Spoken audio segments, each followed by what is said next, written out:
Sits on top there. Okay, so kindly fold it.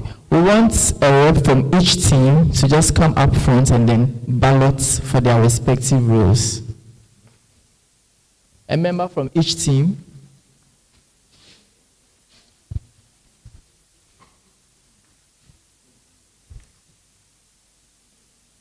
Okay.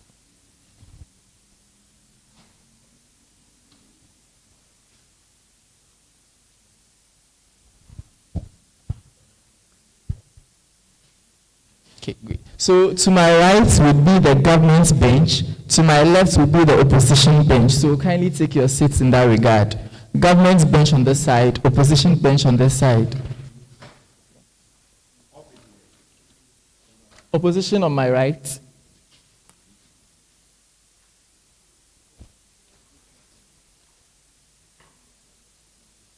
So let's get seated so we can release the last motion for the grand finale.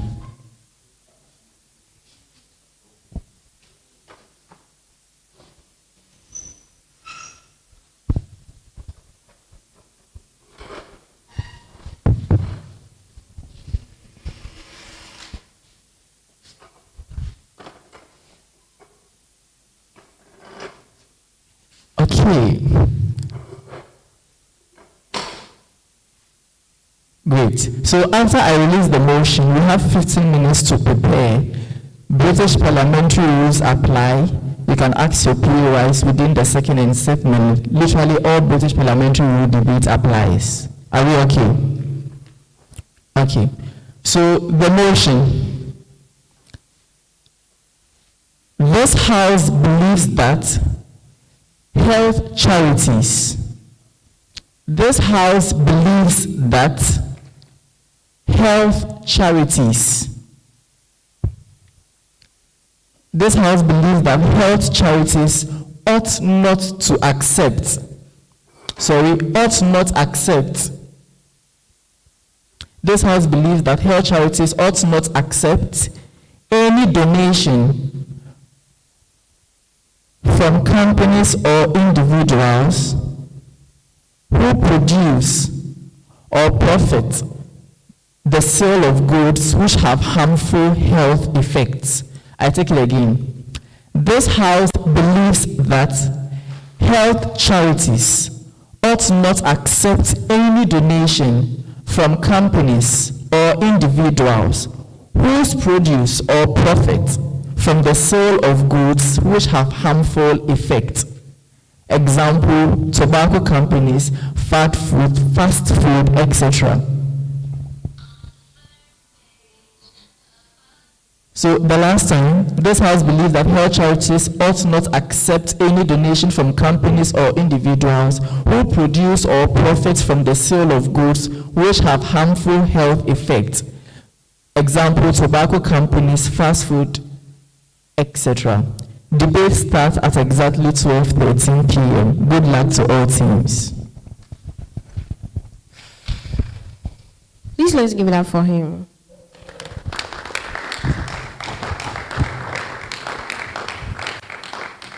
So as they are preparing, something very important skipped me and I would like to do that. So I would like to make us know that our mother, Dr. Cynthia, is the chairperson for this event, and I would like to let her talk a little to us before they comes to speak to us. Okay, yeah. Okay. All right, sure. So thank you very much.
So as we are also part of the program, there is also a challenge for us, those at the back here.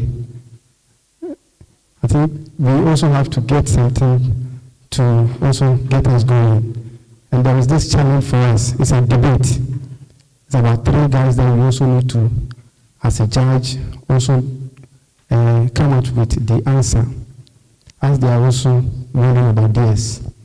We also have 3 problems to judge. These guys are saying that their grandma is the healthiest, and we want to have them judge.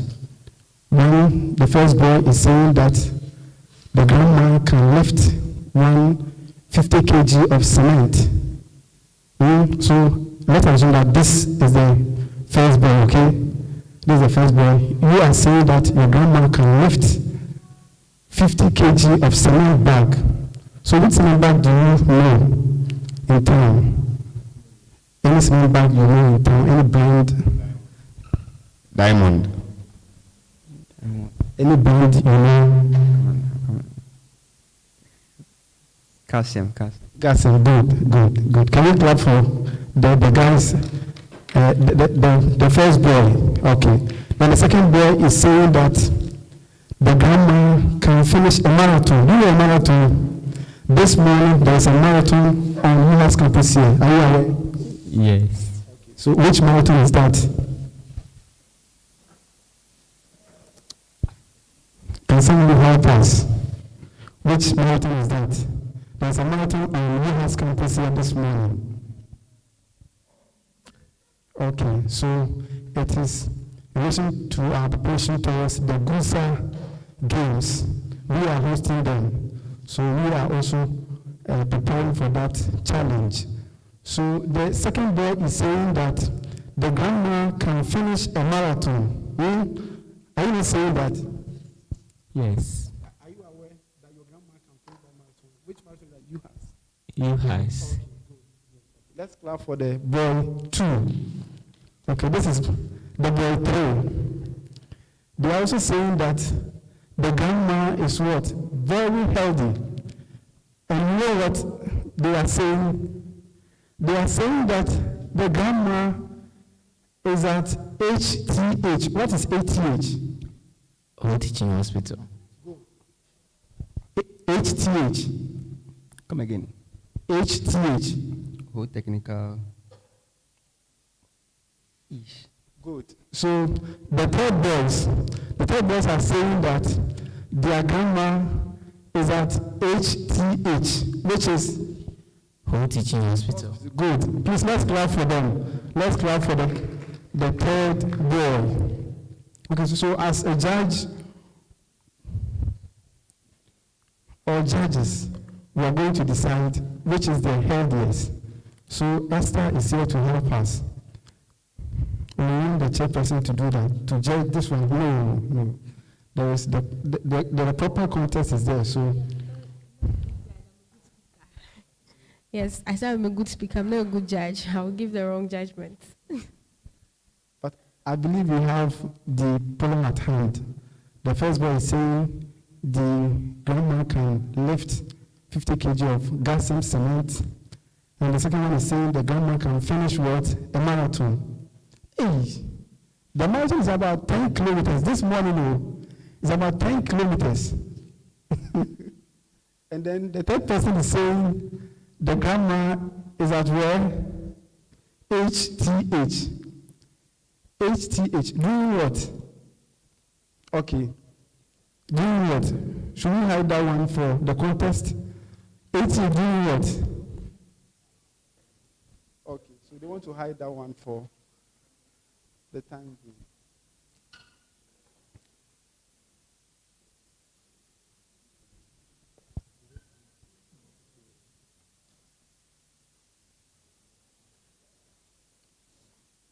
So as our contestants are also cracking their brains, we also want to come out with just a judgment. Let us just pass out a judgment. For this, I think we can do. It's a debate. So we are the judge. We are the judges. We are saying that boy 1 is okay, boy 2 is the correct guy, or boy 3's grandma is the healthiest? Any judge around? Good. Okay.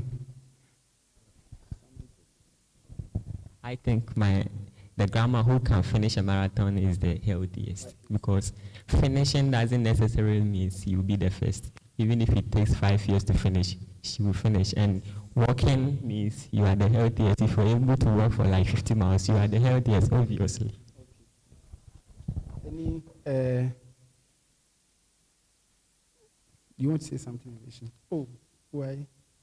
You want to say something? You are the second boy. Oh. The second boy. Well, you are a girl, so you don't want to. Second boy. No, please. He's saying no, please. Okay, the first boy. Can you say something about your grandma?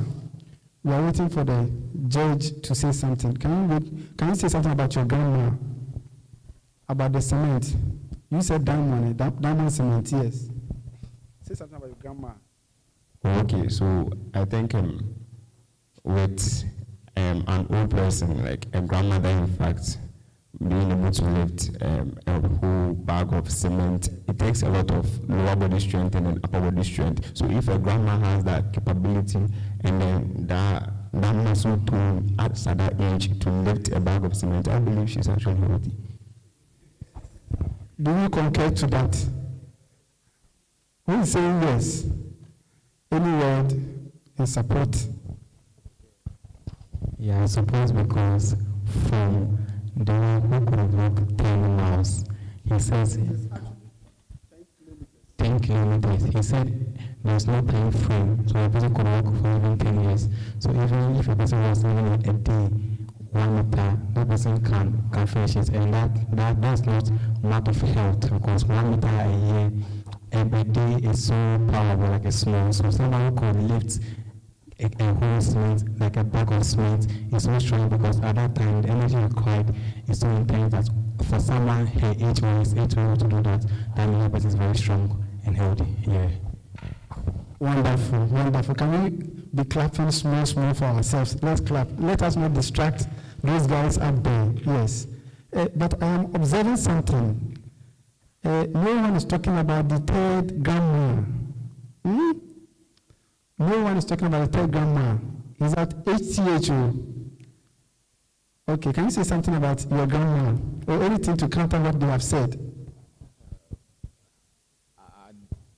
I just came, so I don't actually know the conversation. But if my grandma is at HTH, it might be she's there to visit her grandson who is working over there. So maybe she might also be fit as well. Did you hear that? So if the grandma is at HTH, which is Whole Teaching Hospital, it is even a teaching hospital, the grandma can be a visiting scholar, a clinical psychologist.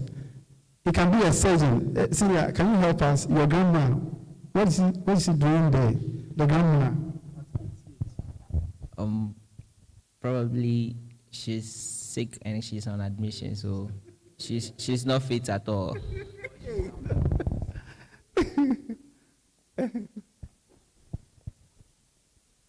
Judge, we are waiting for you. Okay. This guy wants to spoil the show. The grandma might be sick. Someone said no when the second guy was speaking. I think someone said no. And I think there was a hand here too. What was it about? Was it to buttress some point or to counter some motion? It has escaped you. Okay. But still say something about your grandma. This let's assume you are a boy, okay? Hello. So say something about grandma. A grandma who is able to run 10 kilometers of a UHAS marathon. Say something about his health status. Say something. I think she's healthy. She's the healthiest. She has been able to, not the healthiest, but she has been able to finish it. So I think she has done well. She's doing well. She's able to run as long as she's able to finish it. She didn't stop halfway. Yeah, I think she has. Okay. As long as she's able to finish the marathon, she's strong. And it's true because this is a marathon. We don't walk. You can't run 1 meter in a day. This is mathematically not possible. Running, at least you will cover some 1 kilometer a day. And 1 kilometer a day is justifiable that you are stronger than someone who can lift a bag of cement. It can even be an empty bag of cement, who knows? Great. Okay. Okay. I believe we heard what he said. Someone want to buttress that or counter. I don't know what is in mind. The third boy. Oh, I bet to differ with what my brother said because it's a marathon and then you can take 10 hours to complete it. She has still completed it. She might even be walking. So you lifting a bag of cement at instant, it's not an easy way. So you completing a marathon can't be considered as being fit. That's it. Good. Those who just joined us, you are welcome to, Esther will welcome you to the program. Esther, what's the program this morning? Those who want to hear about the program. Okay, so I can see School of Public Health, right? Yes. Unfortunately, I would like to go through the process of breaking bad news and then congratulate your team for putting in much effort, but they could not make it to finals. So let's give it up for School of Public Health contestants. Yes. And then also I want to specially acknowledge School of Sports Medicine. For the first time, they joined the debate society. And then the ring they came with, I was shocked. Yes, their school officer called, please, madam, are you the secretary for UHAS Base Society? Please add our name to the flyer. We insist that, so I thought that straight, all the teams, the 4 teams will be from sports medicine. So let's give it up for them for their maximum effort and participation. Yes, please, is it time? Yes, so, and then lastly, sir, please, I want to do something small here. I want to find out how it feels like. Personally, the last year when I went to Ghana University's debate championship, I was so, poised. I had the enthusiasm. Yes, I want to break for University of Health and Allied Sciences. I want to bring the trophy. I come and show it to our mother. That's, Mom, please. We went and then we got the trophy. Then I got there. I met gurus. So I had to come down and humble myself. But God is good. I mean, the training is good. It challenges your mind. So my first tournament was 4th. Congratulations. In 4 teams, I was 4th. Second tournament, 4th. I was like, wow, am I really serious? And then 3rd one, I had 1st. I was like, yeah. So it means that I was what? Going into the space. Debate, that is how debate is. It's left 1 minute for contestants to speak. That is how debate is. Debate is a game of the mind. It challenges you always to push forward because, trust me, it's not only about your sciences. This is very, very important for you. You need to train yourself and prepare yourself for emergency duties. If you are called to speak and you are not prepared, you should be able to at least deliver on time. That is the essence of this. You become a good public speaker. You become an intellect because it's not only about anatomy and physiology. It's about Ukraine and Russia war, how it's affecting Ghana and how we are blaming our poverty on the Ukraine and Russian war. This is what we have to know. I mean, it's not all about malaria and syphilis and pneumonia and all that. So I think our 1 minute is up. So without wasting much time, we invite opening government to give us a speech. Okay, thank you very much, Ms. Esther. At this juncture, shall we now invite the Prime Minister to start up the arguments for the entire House? Here.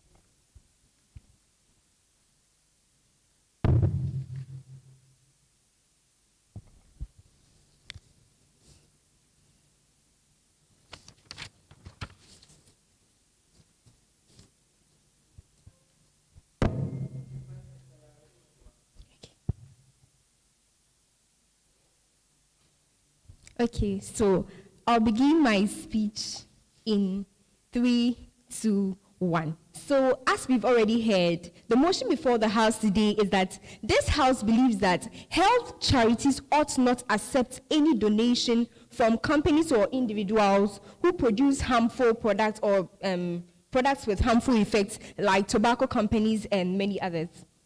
So what then is health? According to WHO, health is the complete physical, mental, and social well-being of an individual.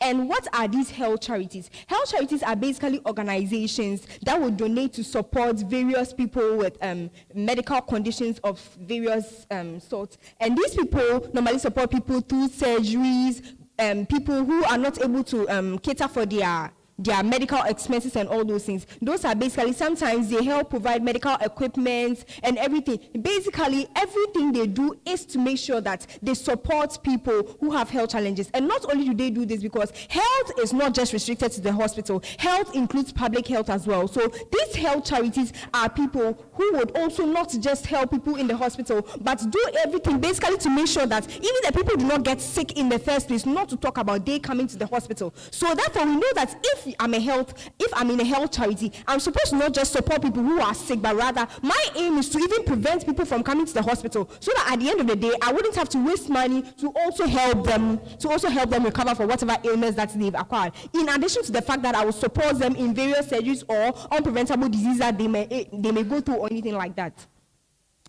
Also, and we know these companies to be companies who do harmful things or things with harmful effects. Therefore, we know that the things that they do are going to harm the health of these people negatively. So why then should we support these people to bring their monies to support something, the monies that they didn't acquire from good means, or the money, let me not say they didn't acquire from good means, but the money that they've acquired from something that is harming somebody's health negatively? Why should we as health charities accept these monies from them only to go and support people who are sick? Meaning that what we basically do is that we get people sick and we come back to heal them, which is something that we as OJ think that it is very unreasonable to get you sick and come and heal you in the second place. It's not right, because we believe that buying cigarettes for 2 cedis and coming to pay a health bill of 100 cedis is unreasonable. So why should we promote something which is going to make somebody sick only for the person to come back, and we as a health charity or person in the health charity should support the person with a money that is huger than the money that was brought by the person, or the money that was used for the person in acquiring that illness? And we also believe that these health charities don't work in isolation, because we know that most of these health charities will be informed by people. We believe that as OJ, that most people in these health charities are from the medical profession, let me say the health profession, because we believe that if I am a clinician and I see that people are getting sick, people are not feeling well, and I come up with this health charity, so we believe that these health charities do not only work in isolation. As such, they have a lot of people who are health inclined on board. Not only do they have people who just want to be benefactors or want to support people, but we have people who are actually knowledgeable when it comes to health on board. Please, I'll take you later.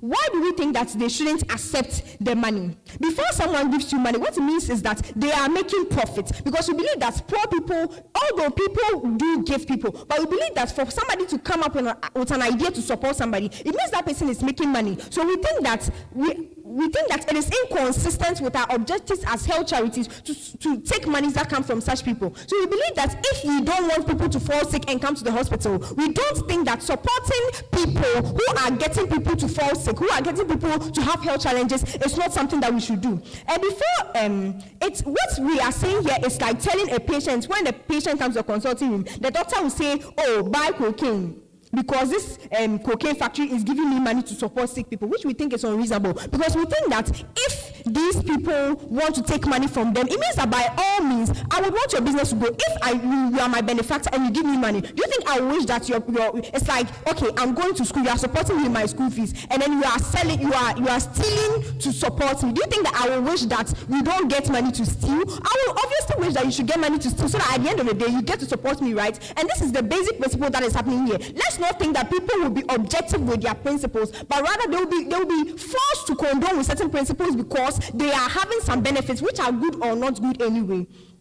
So we believe that it is like a doctor advising a patient to buy cocaine because cocaine factory is supporting the growth of the hospital or something like that. We think that it will impede on the clinical advice of clinicians because in this particular if this particular hospital is affiliated to this particular health charity, if this particular health charity is affiliated to a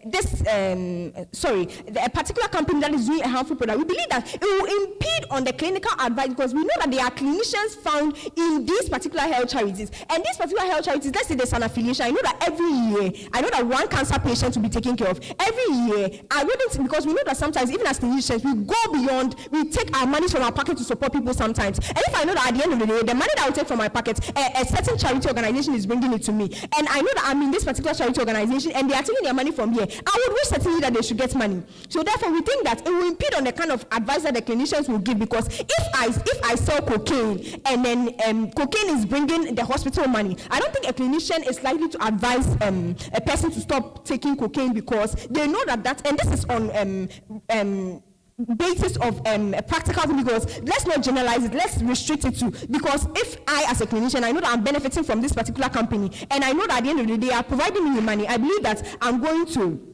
And let's also take into consideration absconded patients. Absconded patients, the money which absconded patients send away will be catered for, because we believe that absconded patients almost run hospitals every time into huge losses. And we believe that if these charity organizations are bringing money wherever it is coming from to cater for the hospitals are likely to support them. And they wouldn't care however they are getting the money, and they are likely to support whatever reason they are getting the money. And therefore we think that if absconded patients, the money that is used to cater for those losses are gotten by companies who are not proper, they are likely to condone, they are likely to accept it, and they are likely to just follow, and at the end of the day, they will be doing more harm than good, because they'll be promoting things that will not help. And also, as human beings, we believe that we should be consistent with our decisions. If we know that we are doing things to promote people's health, everything we do should promote their health, and therefore we shouldn't be doing something elsewhere which is not going to promote their health. And therefore, that is why we think that they shouldn't accept monies from these particular organizations.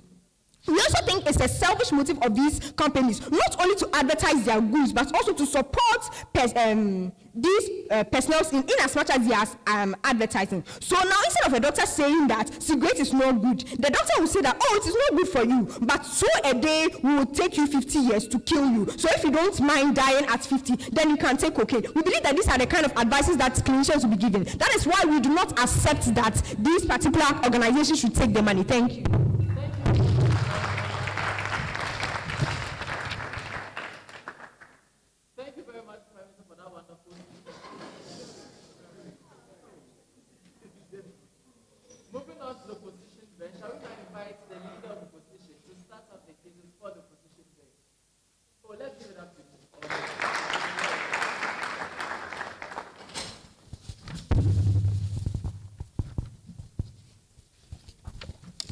So, leader of opposition, you are ready when you are.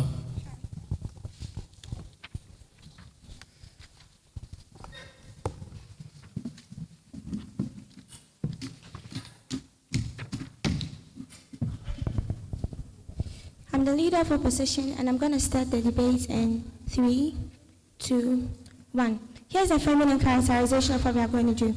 If you don't collect the money, they'll still sell them.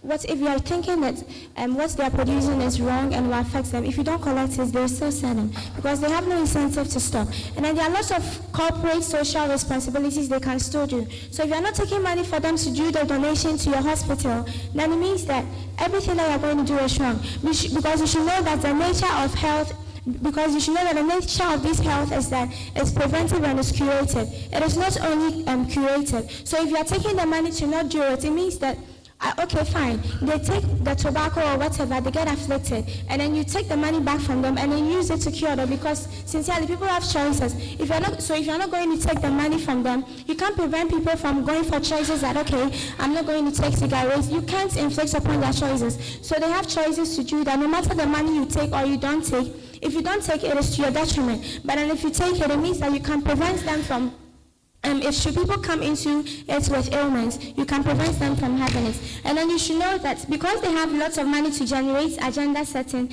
they have the power to neutralize whatever I say against them. If you're going to propagate that, oh, these people they sell tobacco or whatever, they sell fast food, so it can afflict you. You should know that because they have money, they get lots of profits, so they can go and then do something else to counteract whatever you're saying against them. So just in your bid to not take it, and if you're thinking that because I'm not going to take money from you, and so it wouldn't affect them. No, they have other ways of doing that, and then it will, at the end of it, you'll be the one that will be at the harmful end. This is the impact of our framing.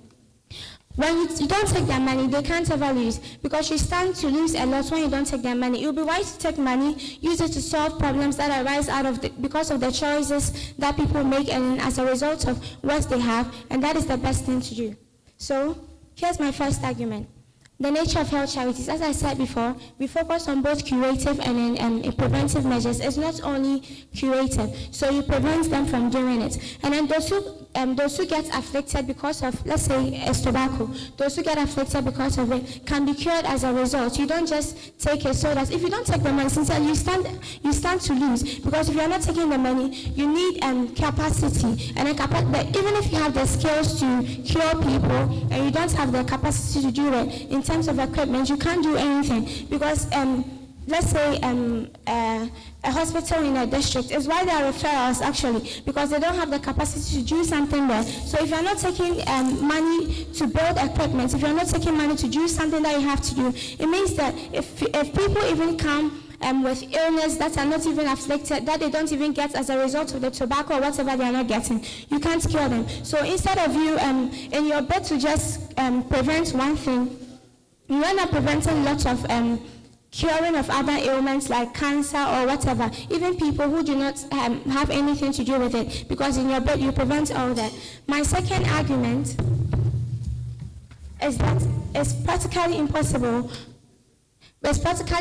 for health situations to shape the preferences of people, as I said earlier. No matter what you do, they'll still go for it. And it's ideal for you to get the money and then use it to cure them. The only thing that you can control is actually helping them. That is the only thing that you can control. You can't control what they're going in for, but you can control that, okay, you've gotten a cancer out of taking cigarettes, so I can cure you. And then you can advise them, even in hospital settings, assuming somebody has liver cancer or liver ailments, and then you're telling them that, okay, you're taking alcohol, and alcohol is abusive for you. The only thing you can do is that you can tell them that you can limit your intake of alcohol, or you can tell them that you have this, you have that. Stop taking alcohol or limit the intake of alcohol. It's actually left to them. They can decide to listen to you or not to listen to you. You can't do anything. But then if you have the support, if you have the measures to do it, if somebody has, let's say, CKD or something, you can do dialysis because of equipment you have. But then if you're not taking money from them because you think that they propagate what is wrong, then at the end of it, so you can't do anything. My third argument is that a lot of these companies that produce this stuff get money, and then they heavily pollute the environment. It's why, let's say, mining companies is agreed that no matter what companies do, they can't do anything to prevent these mining companies. And so they collectively let them do cooperative benefits to the society. So they build schools, they build other things. So nature and even the whole world has agreed to the fact that there's really little we can do to it. Actually, lots of things that people do will end up bringing pollutants into the environment. So the best thing you can do is that you take money off of them, because you can't prevent it. You take money off of them, because you should know that these health facilities include NGOs, and NGOs would have little funding. So if you're not taking money from these organizations or these things that will pollute the environment, it is you that you're afflicted, because they sincerely don't stand to lose. The only thing that they can do and what they will do will definitely pollute the environment. So the only thing you can do is to take money off of it, so that what you can, should I say, counteract, you can, for lack of a better expression, you can counteract what they are doing, because the only thing, we all agree to it, that they will pollute the environment. So if you are not taking it, they will shine the money elsewhere. And even if, assuming they don't take it, they will shine the money to producing lots of tobacco, lots of other things that they'll use. So it's better for you to take it, because no matter what you do, they can take the money elsewhere, either into what they are doing or into a different sector that won't affect the health of people. If they are sending it to schools, for instance, You just build the knowledge of people. And these people, because they've taken the money off of it, they can still end up taking tobacco or something. So it's imperative that you take the money. The second analysis is that these companies do not use friendly mechanisms. So no matter what you do, you can't counteract it, or you can't tell them that I'm not. If you're going to mine, you need a particular, should I say, mechanism to mine it. So if you're not going to prevent it, there's little you can do against it. So this stands to reason that no matter what you do, you should take the money out of it to prevent people from dying, because you don't have money, and you don't have money to go about what you're doing. What are you going to? Other organizations don't really have the incentive to put in money there. If I know that what I'm doing isn't going to affect the environment, I have little incentive to give you money. So it is these organizations that police the environment that have incentives to give you money, because they know that at the end of it, or what I'm doing, if I'm mining, it will police the environment. I have an incentive to give you. So it's other organizations don't have any incentive. So we're not taking money from there. Where are you going to take money from? Is it a school, or is it people who know that, oh, it's just donation I'm going to give? And it should be little money, even if they give the little money. So it is advisable that you take the money off of it. Thank you very much. Thank you. I'm very proud of the argument. Thank you very much, the opposition. Summing up the entire case of opening government, shall we now invite the Deputy Prime Minister? Here. Oh, let's give it up to you.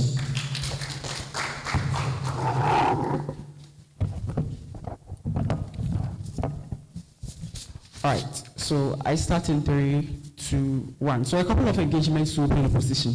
They say they have, what we should do is that we should accept it, because regardless, they're going to redirect the funds to other places. We do not have a problem with that. You can send it to other places. You can have scholarships for them. What we care about is for it to be funding health charity organizations, which is against the underlying principle. We think that is not the debate. But secondly, they say that these people have enough power to overcome us. That is not an alternative. We cannot succumb to pressure because we do not have enough power. That has never been a metric to justify colonization. So because blacks do not have enough power to overcome the white, then colonization is justified. That is the analogy, and it's flawed. Ukraine can always defend themselves against Russia in as much as they are weak. We think at every point in time, self-defense is always justified, even if we fail. But the next thing they say is that, oh, you'd have to take the money because otherwise you are going to lose. I'm going to engage the comparative and show you how we are still going to self-sustain without taking the money. But she says that what we can do is that we can use the money to cure them. But in our world, we don't get that particular ability. This is contradictory to the framing Debbie gives you, where she tells you that health goes beyond what happens in the hospitals, but as public health, we need to prevent medicines, to prevent diseases, rather than curing them. But secondly, most of these companies perpetuate illnesses that are terminal in nature. So you have organ failure, mostly organ failure. No amount of money can save you. We don't have enough donors. You can't use money to buy kidneys in the market. It means at the end of the day, we cannot get the impact. We don't cure these people in the long run. That is a flawed analogy. The next thing they say, which the preemptive and preempting, is that, oh, okay, these people have perpetuated certain harms in society, so allow them to pay for it. Two responses to that. One, they can pay their way out, so it is no longer a punishment. If you punish me to pay 100 cents and I can pay it is no longer a punishment. That's not what punishment seems to solve. We don't think we want that degree of punishment in their world. But secondly, we value a world of no harm as opposed to a world where there is constant perpetuation of harm. That is one that is against our core undermining fundamental principle as health charities. We are incredibly proud to negate that. Whatever they bring in their closing opposition as matter dumping cannot be made about us, because that is the principle here in this debate. Now let's move to our extensions. Health charities. We think these are always moral actors who have legitimacy, who stems from the fact that whatever they do are consistent with health in of itself. What means is that health charities do not exist in isolations. They have health experts who are in those particular charities. They have doctors, nurses, public health experts, which means that if you take money from them as a healthcare professional, your core underlying principle, which is non-beneficent and do not do no harm, is being hurt. It means that this particular group of companies or charity organizations are harming themselves. The impact here is simple. One, they have an obligation to value their core principle, which is to promote health on all fronts. But secondly, they become morally corrupt actors that engage with a morally corrupt actor. Why is it true? These companies are capitalists. They will do whatever it takes to get their profit. whatever the health implications are, the majority do not care about them. They don't provide any alternatives to mitigate the harms that exist, which means that in principle, these people are already morally corrupt. We can't tend to value that particular ideology. The next thing is an avenue for these companies to neglect their culpability, because what you can say is that, oh, it's a social contribution, we are amassing social change. This is the impact to that. There is less punishment to punish them for their action, because they can always say we are paying for the harms, which we think it's unfair. You don't take my life, and then what you can do for me is to pay out. We don't think that's the comparative here. But secondly, in status quo, governments have failed to check them, and that's when they say they have more power, because they're able to fund political campaigns and co, which means that at the end of the day, we need independent actors to be able to check them. The independent actors stems from these health charity organizations. In their world, you remove all those alternatives. In our world, health charity organizations are still existent to check these particular companies, the extent at which they are distracted. If they are antithetical to what we believe, we call them out. We put pressure on government. We sensitize people to vote government out, governments that support better policies. This is all the impact you lose in their world, because you are now intertwined with a morally corrupt actor. You can't call them out. What is the outcome of accepting the donations then? What you become is you become a major partner in these particular companies. You are afraid to call them out. If you call them out, you lose your funding. No one wants to do that. But why is this bad? Because then you cannot check the extent at which they cause distraction to people's health. But secondly, even if you are not afraid to call them out, when you call them out, citizens will criticize you, because at the same time you want to affect money from them, and I come to say that what they are doing is bad, which means that you hurt yourself as a health charity organization, which also hurts the healthcare industries, because these health charities work with hospitals and co, which means that people tend to distract the systems. This is something that we cannot value. We can't place value in people distracting our health systems. These are things that we are incredibly proud to negate. We don't think that's best, right? But at the best case scenario, what we create is a cycle of diseases. At best, these companies sponsor health. Their image in society improves. That is their best case scenario. If they are able to sponsor to show that, oh, they are doing something for society. What happens is that more and more people tend to buy into their products. It creates a large effect. Now more and more people tend to buy tobacco, because at the end of the day, they will sponsor me. These are things that we cannot devalue, because at the end of the day, people are going to lose their lives. Terminally ill patients cannot be bought out with money. We don't value those things. This is bad. But secondly, in principle, the outcome always overweighs their fundamental mentality. If you want to help me in the right way, or else you fail to help me. Their biggest question is, oh, we are going to fail as charity organizations. How are we going to sponsor these particular people who we need to support? Pay analysis to that. First of all, there are enough companies who do not perpetuate harmful substances. They can always fund us, right? We don't need to depend on just one single tobacco company when Tesla can fund us, because he is promoting things like environmental care. But the alternative here is this. What we are against is companies who know they are doing something bad and don't want to bring policies to change it. If you are a company that you know you are doing something and you have policies to change it, that's fine. In that way, these companies are morally corrupt. They have no motivation to change or whatsoever. That is the comparative. But secondly, these health destruction companies in status quo do little to none to even support health charities. How often do you hear things like tobacco companies coming to sponsor health charities? They don't do that, which means that health charities will still thrive without their marginal support. We can still thrive. But lastly, by actively refusing their support, we force them to restructure their systems. Now they are being forced to go onto the drawing table and look for ways to bring their alternative ways to make their product better, to be able to protect people's underlying health. The thing what you do in their world is you breach your fundamental principle. People distrust a little bit. All these analysis are able to analyze that we can still survive without this marginal, morally corrupt actor they want to talk about. I'm very proud to propose here. Thank you very much, Deputy Prime Minister. Okay, summing up the cases for the opening house, shall we now invite the Deputy Leader of Opposition?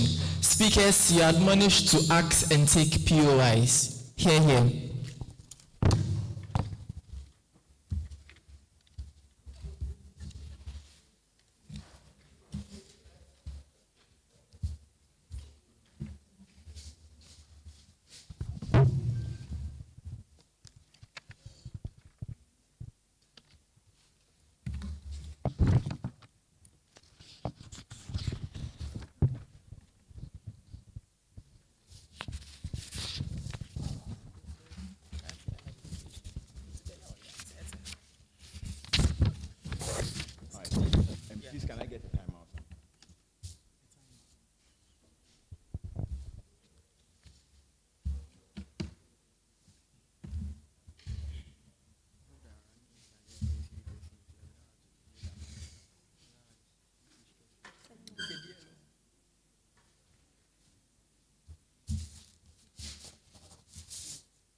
DLO, please, we are waiting on you.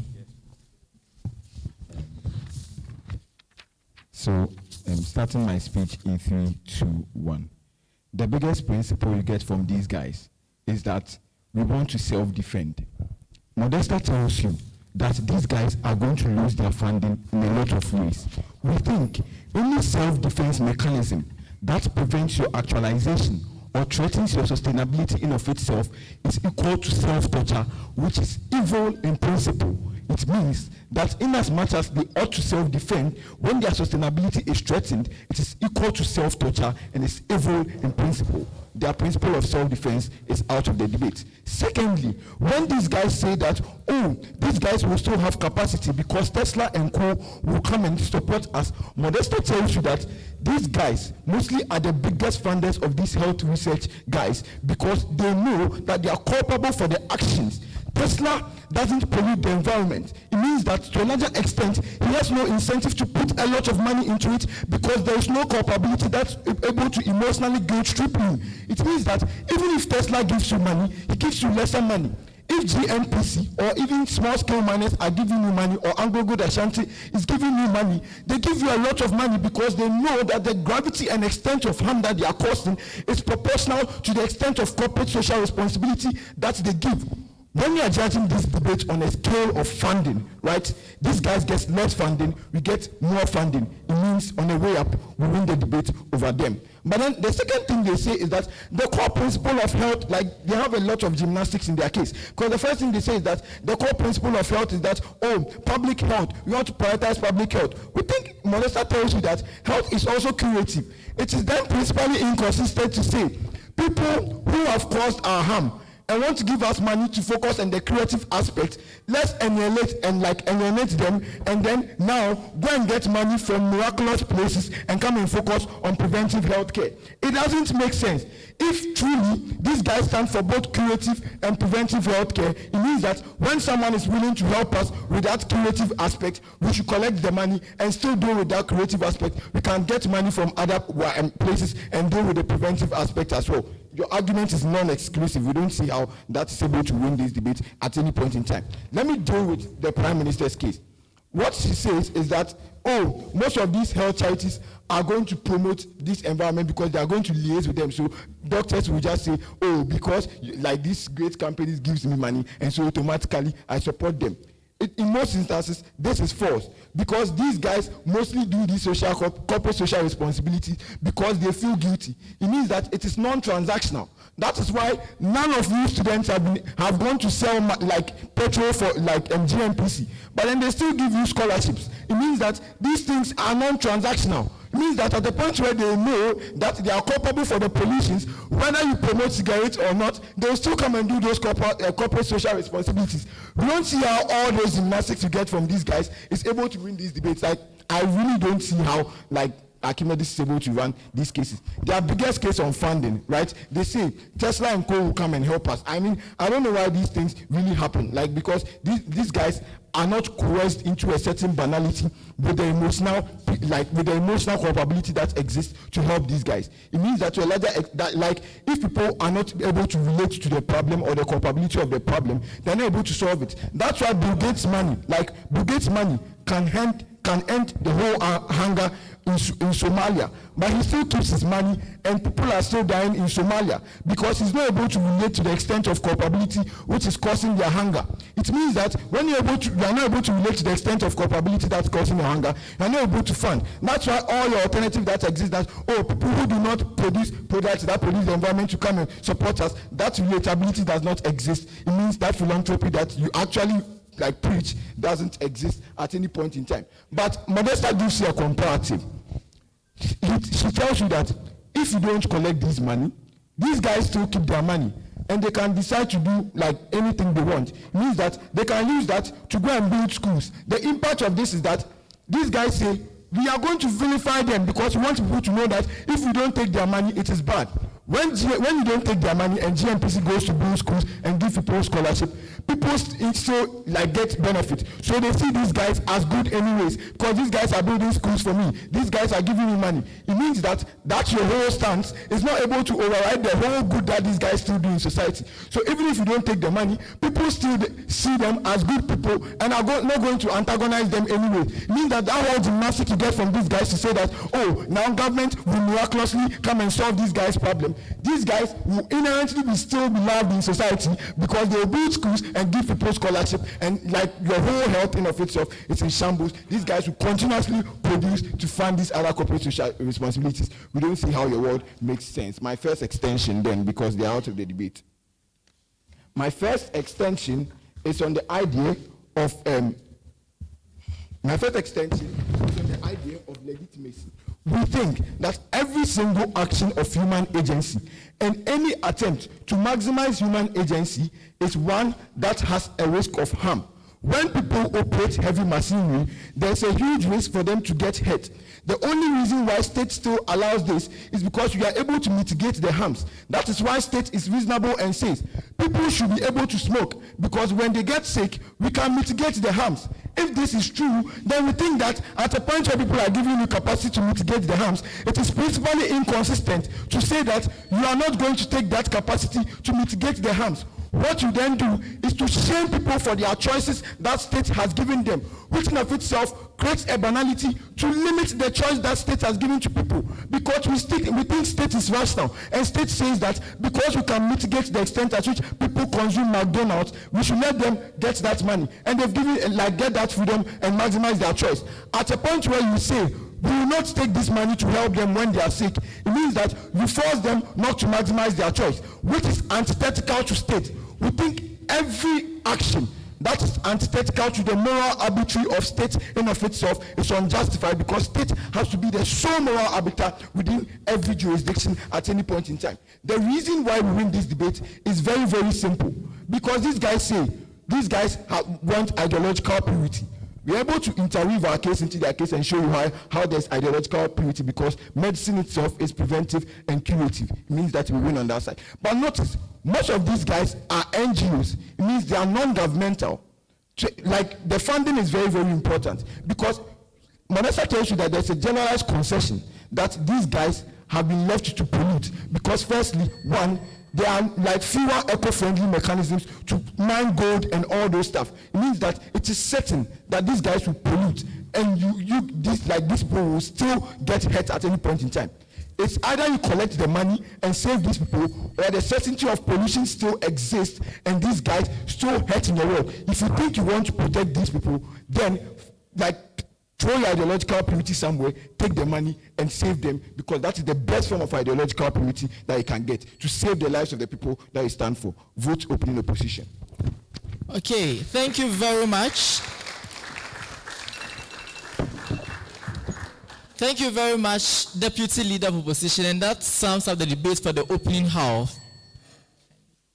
Moving on to the closing house, shall we now invite Member of Government to start up their case? Here. Oh, please, let's give it up to them. I begin my speech in 3, 2, 1. Now, we as closing government see health charities as organizations that provide free or discounted medical care to patients who are unable to fund their own bills, or maybe do not have insurance to cover their own bills. Examples include UNICEF and then Red Cross. Now, what then are the goals of these healthcare charities? One, their goals are to provide funds for people to cater for their medical care and also to prevent diseases. Now, let's look at what the problem in status quo is. Now, we know that these companies, through their production, are endangering the lives of citizens in our world. And then these citizens, in the long run, they have to go to these hospitals or these healthcare facilities to seek healthcare. Now, these people who are seeking healthcare, most often they are not able to fund their own bills. And then most of the times, they kind of seek for help from these healthcare facilities or these healthcare charities. Now, what is our case from closing government? Our case is that we are not taking funds from these companies, since in most cases they are the ones putting our citizens in these vulnerable states. And then healthcare charities also taking monies from these companies also goes on to feed the narrative that it is okay for these companies to continue to destroy our world. It's okay for these companies to continue to go ahead and engage in activities that put the life of our members at risk. And so we are not taking monies from them because they are, one, endangering our people, and then also, there are major impacts. Some of these impacts, which includes, it scales down all the efforts of these healthcare charities, hence the need to oppose it. Now, we know that these healthcare charities, they are preventing disease, i.e. they are also preaching about health, and then they are talking about us exercise. Please, I'll take your prayers later. They are talking about us exercise and us staying away from toxic environments and all of that. So if they are preaching about good health, if they are talking to us about health, then why then should we go ahead and take monies from these same companies who are putting us in these same dangerous places? And then also, we talk about human resource and development, and then also to buttress my earlier point, we're also not taking monies from these people because in the long run they are putting more they are putting a greater task on these charities, because these charities are there to provide money for healthcare. And so if they are to take money from them, these people are continually going to engage in activities that will endanger people, and that's putting a greater task on these charities, because more money has to be funded for people's healthcare. And we also talk about another impact, which is human resource and development being impeded. Now, we know that these citizens, when they get sick, they are not able to work, they are not able to fund for themselves. So if they are not able to work, how are they then going to get money for themselves to also boost up the development of the country? And then, please, I'll take your POIs later. Why then should we not accept money from these people? Now, one, because they are causing a greater harm to the citizens. Now, if we take countries that are, companies that are producing tobacco and stuff, now they are producing it and people are buying it, and it's endangering people. Let's also look at companies that are also involved in illegal mining and stuff. They are ruining our water bodies, and in the long run, people do not even have water for their basic necessities. And then it also increases the production of these harmful activities, because these people, if somebody is unemployed, the person can be like, oh, I can sell tobacco, I can go into the production of tobacco and stuff like that. And even if I donate money, to these healthcare charities, it is worth it, because they are definitely going to take the money from it. And then also, we're also not accepting this because these companies are using it to satisfy their selfish needs. And we can't live in a country, a society where people are actually companies are just there to only maximize profits and endanger the lives of people. Now, we know that we as closing governments know that whether these people support charity or not, people are still going to buy in these, or they're going to engage in the. Please, I'll take your POS list, I'm coming. Even though these companies support us or the healthcare charities or not, people are still going to patronize their goods. And then here's the case where we are proving the case of utilitarianism, where we say that these companies are a larger number as compared to the citizens. Now, the benefits that they are deriving is smaller as compared to the harms that are going to occur for our citizens. And so even though as these companies are actually prioritizing, or they are actually bringing about harms, we are prioritizing the well-being of our citizens. And then they also, yes, POI. Given that these sick people buy these things, it looks like investment. It means that you can get that money later to care for them. Do they owe a right to get these investments or not? That is the debate. No, they actually, because if you are the ones making them sick, then I don't see why we should actually go ahead to take monies from you. Please, is it clear?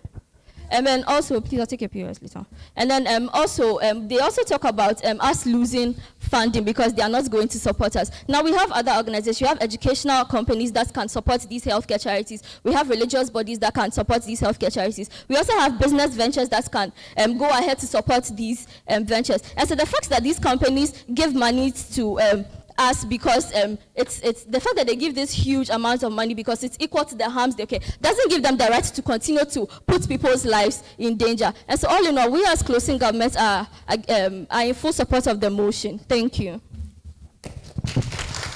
Thank you very much, member of government. Member of opposition, it's your turn.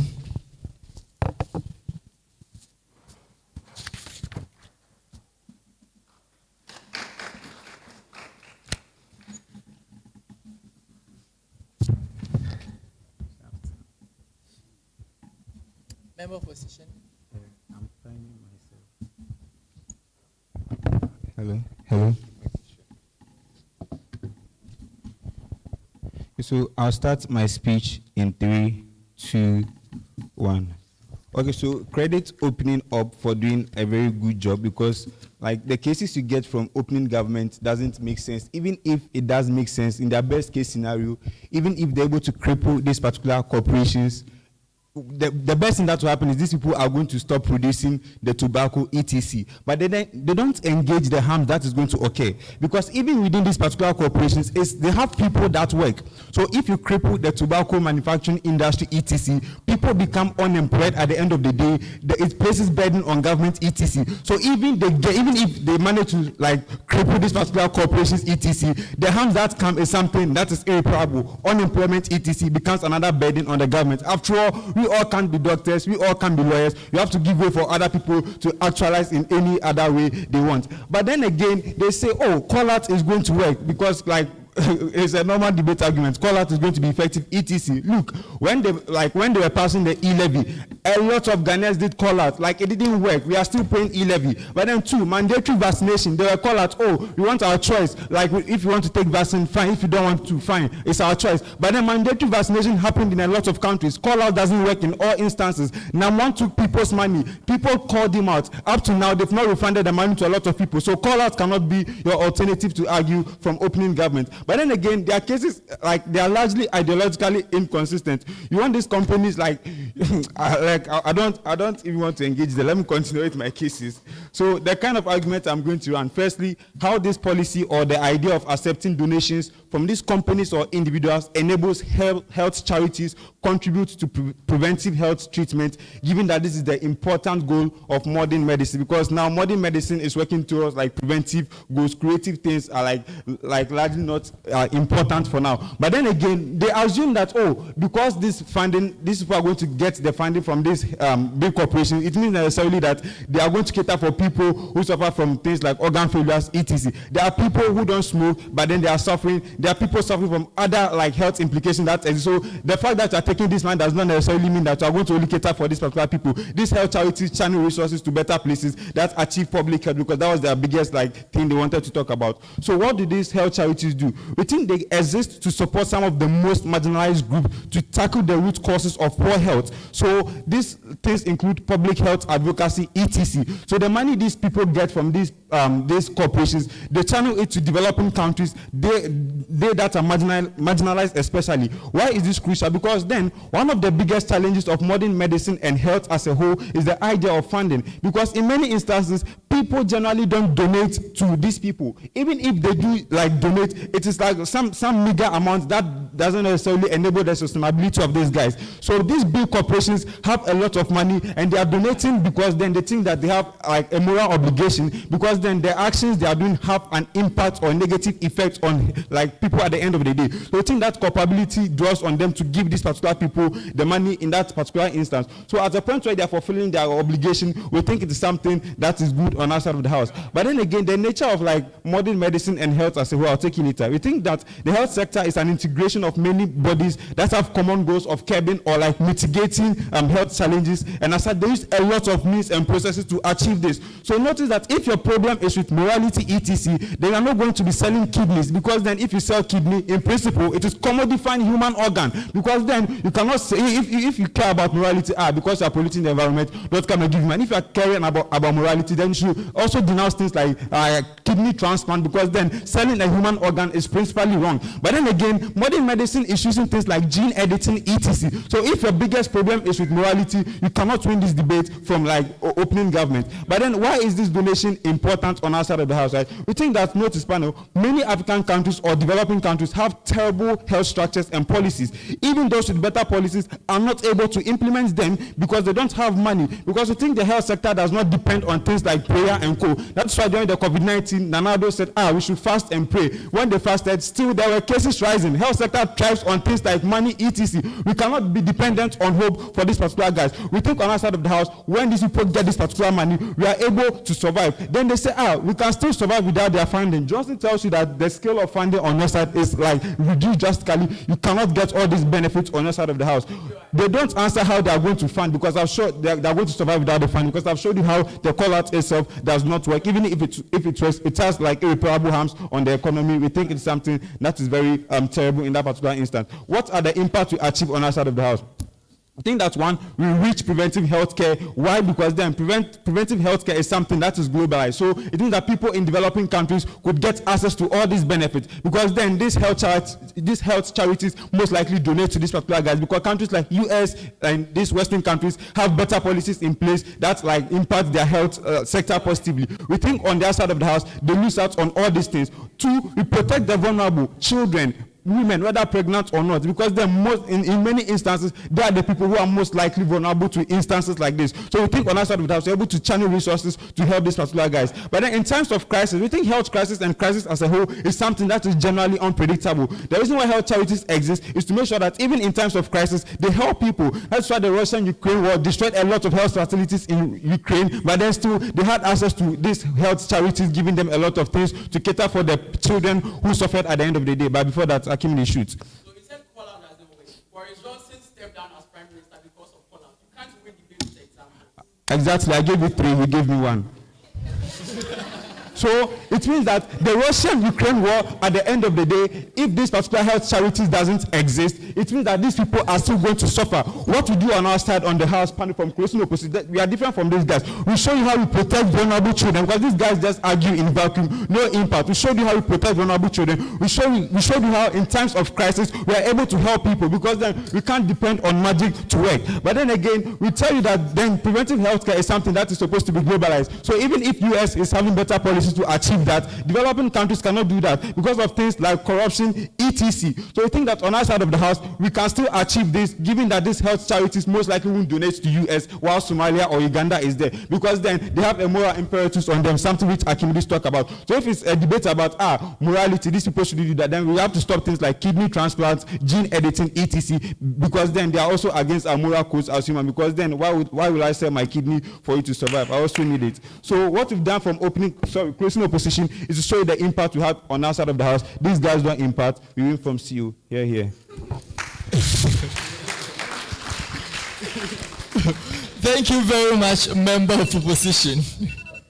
Okay, summing up the entire case of the government's bench, shall we now invite the government whip to give us the deciding speech?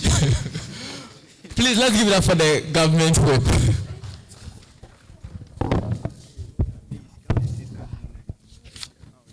Panel, starting my speech in 3, 2, 1.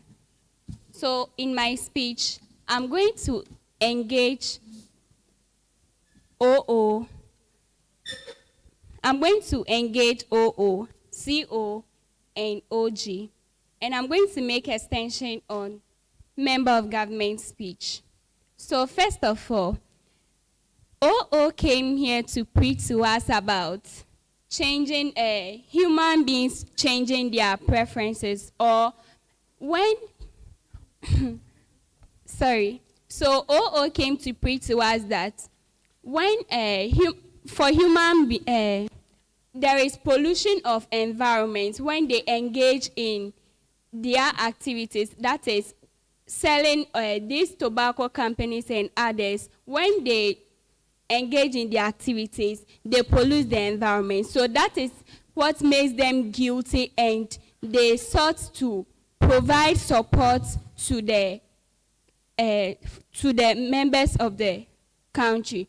And I want to tell them that because we, the closing government, we don't want them to continue the pollution of the environment. That is why we, as the CO, we are trying not to accept any donation from these companies. So what we are going to do is, what I want to tell them is that if we, the CJ, if we reject their services or their support to us, then meaning that they are not going to gain more funds and resources to support us. And in that doing, we are bringing down their activities, which will help in prevention of the pollution of the environment. Please, I'll take you later. And also, the they spoke about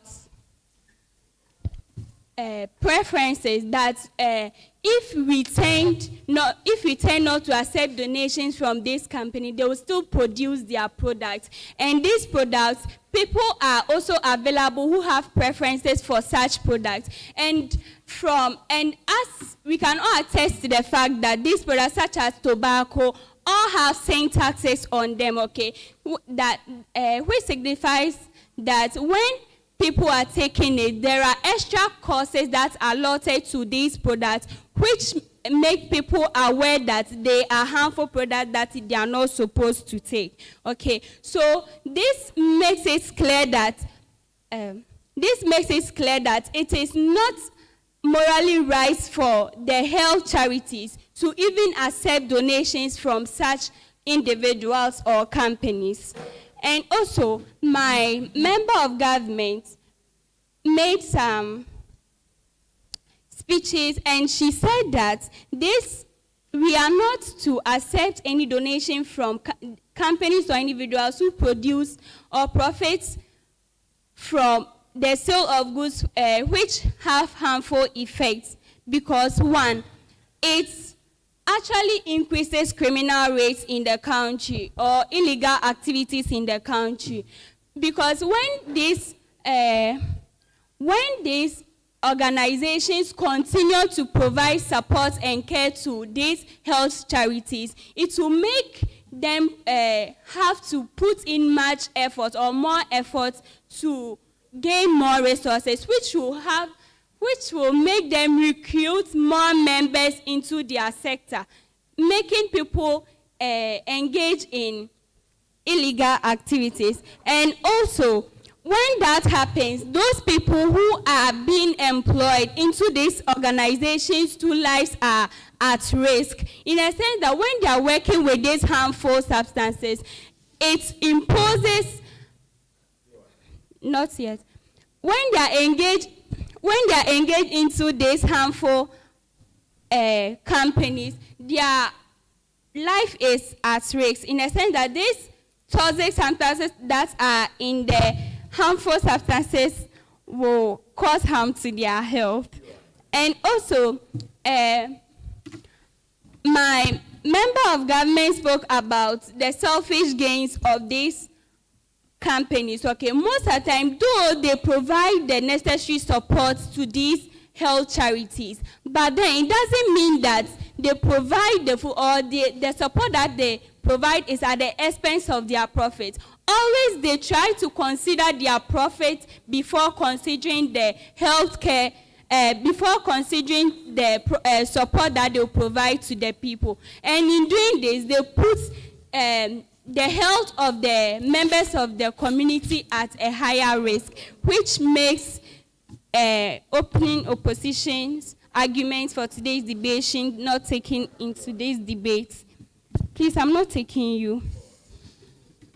And also, CEO came here to argue about unemployment situation, in a sense that when we try not to accept donations from these companies or organizations, meaning that there are going to be unemployment opportunities. So I want to say that I want to pose a question to them, that if your means of survival or the means of survival, if you are gaining money and it's not through the rightful means, why should we accept them? We are not going to accept that in today's debate.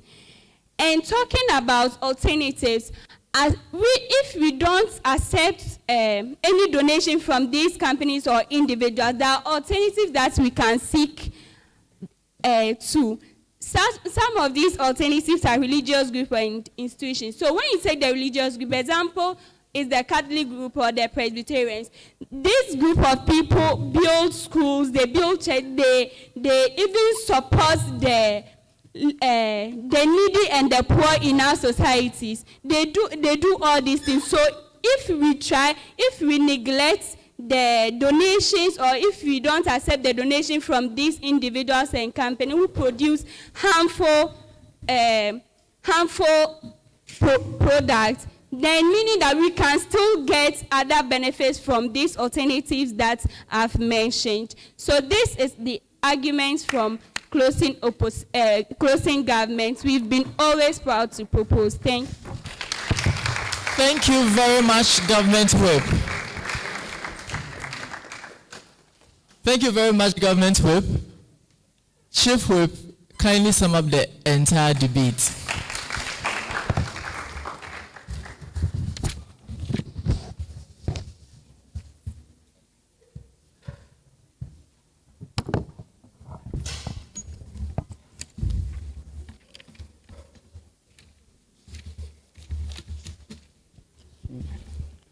Starting my speech in 3, 2, 1. So panel, today's motion is quite an interesting one. And one main thing that I want to state in the House is that this motion is not about these corporate organizations actually not giving the money.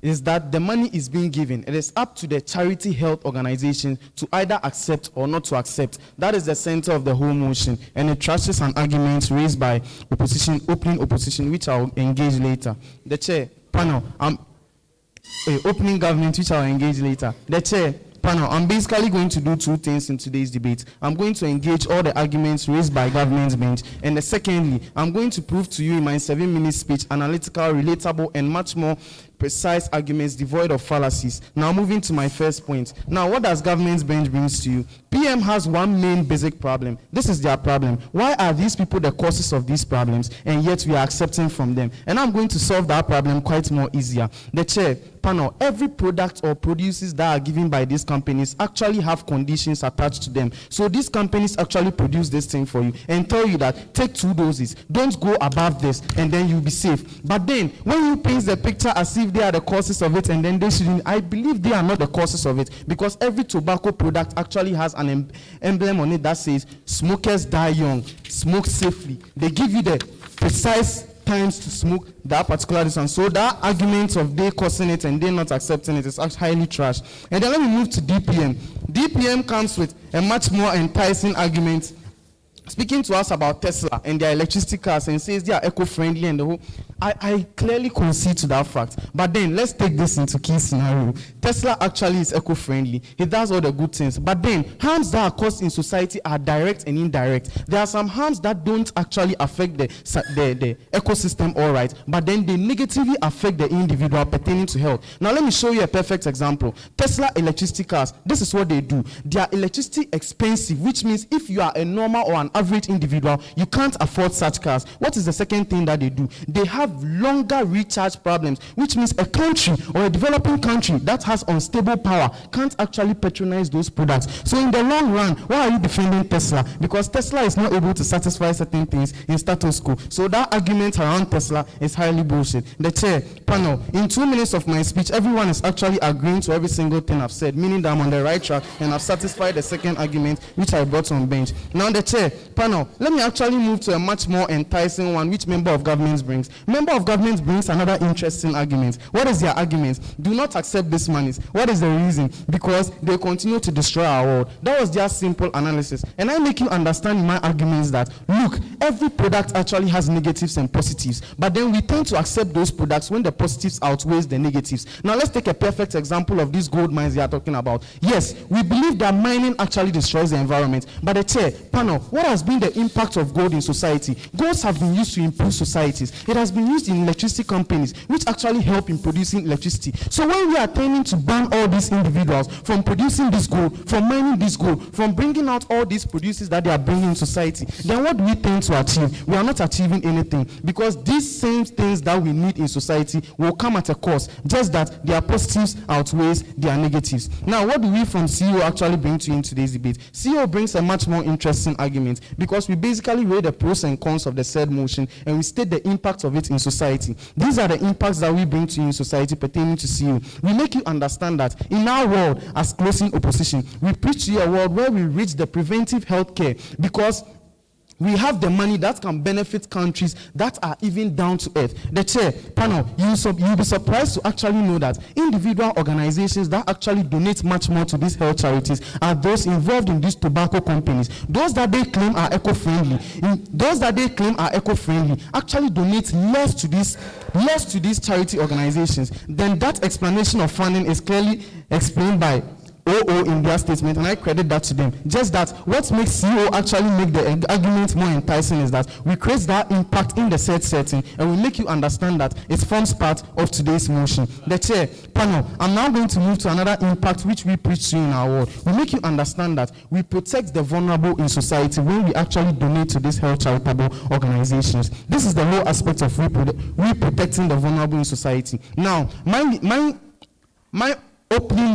opposition member comes and makes a clear narrative and makes us understand that, look, these health charity organizations actually have a mandate. What is their mandate? Member of government asked to sweeten the whole debate. She makes us understand that, look, these charitable organizations are actually there to provide help for the marginalized in society, which means they help individual persons. It's not only individuals who are affected by these pollutions that they help. They go a long run to help other people. So the whole concept of this motion is that you are circling the whole concept of the motion on health, on ecosystem pollution, on other impacts. But then why don't you look at the other impacts of health that these companies don't actually affect, but then they tend to contribute? There are some aspects of health that tobacco companies don't actually affect, but then these contributions that they give go in the long run to actually help. What does it make us understand in that long run?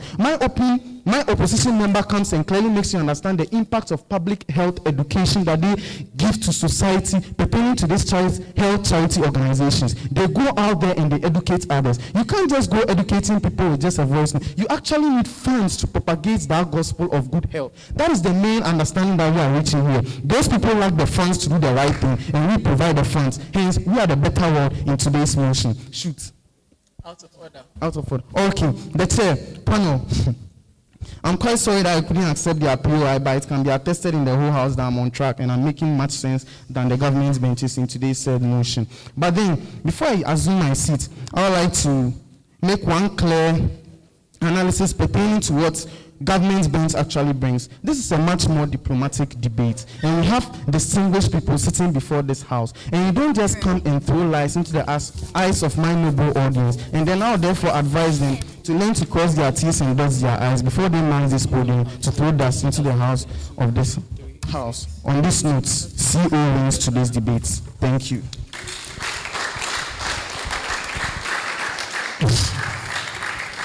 And that sums up. Okay, so thank you very much, Chief Whip.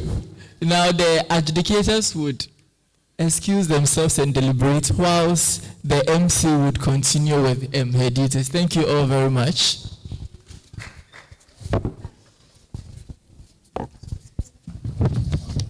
Let's give it up for them. Okay, so as they are leaving, we would give the speakers the opportunity to leave the stage and then come back. Hey, you are not. It's not easy. Yes, so we are giving them 15 minutes for deliberation. Then we'd like to find out so far your experience then. But before then, today we are blessed. The room is filled with a lot of energy and then power, let me say it that way. So I would like my co-MC to give us a brief introduction about our mothers. Yes, women empowerment. This is so strong and I'm very happy. So let's give it up for our co-MC. Thank you, Esther. I think if we are not coming, I think you've made a lot. You've made a lot. In the morning, when we are done with everything, the chairperson is going to give her final judgment on what we started. In the morning, there was 3 debaters, general debates. Actually, there were 3 guys here in the morning to debate about so many things, but we were able to find on 3 one boy from here said, her grandma is the strongest. The grandma can carry about 50 kg of what? Diamond cement. Is that not it? 50 kg of what? Diamond cement or gasem. Is it diamond? Okay. So they were able to debate about that. And then the boy too was just behind the chairperson. He also said that the grandma is able to finish the UHAS marathon, which was 10 kilometers. So the second boy was also saying that the grandma was able to finish the marathon, which the coach here will confirm. And then the third boy was also saying that the grandma is the healthiest, and she is at the HTH. And you said HTH is what? HTH is what? Whole teaching what? Hospital. Good. Can we clap for ourselves? So the debate went on well, but from my own observation, it was something that was skewed to only the boys, the first boy, the second boy. And we are yet to add what the grandma was doing at the HTH. So what was she doing at the HTH? So the third boy is saying that the grandma was giving birth. Can we clap for him? The grandma was giving what? Birth. So, Madam Chairperson, you want to add to whatever you will be judging that these three boys who has the healthiest grandma, can we clap for ourselves together with? We have some big issues. I think in the morning we'll be able to mention some and leave the rest. As we are waiting for what the judges will bring up, let us acknowledge these important individuals in our midst. In no order, we want to acknowledge the chief sports coach of UHAS, Mr. Evans Afesi. For your information, he is going to confirm whether the grandma was able to finish the marathon or not. So he's going to confirm. We also have Dr. P. Wack from SPH.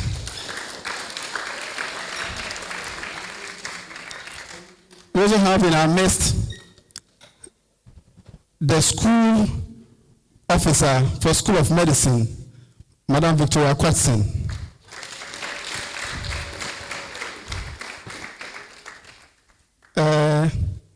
We also have in our midst those two gentlemen who held the grandma to finish the marathon. So let's clap for Mr. Apia and Mr. Atiso. If they are here, they also confirm. Oh, okay. Please. When I said women empowerment, the one looked at my face and said, yes, the way you scared me, please. We are giving priority to us, but then we believe that you are the backbone of everything that we do. Shall we give it up for you? Okay. Next on the list is our own sister, our own brother, School of Nursing and Midwifery. We deal with brothers and sisters. We have a brother in our midst in charge of academics, Brother Cedric. He is also the director of academics. Can we give it to him? So we know our brothers. Now that we have one brother, I also want to acknowledge one sister. There is a sister in our midst, Sister Anaman.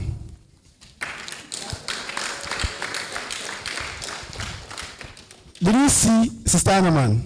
Okay, she's also the Dean of Students, Dr. Anaman.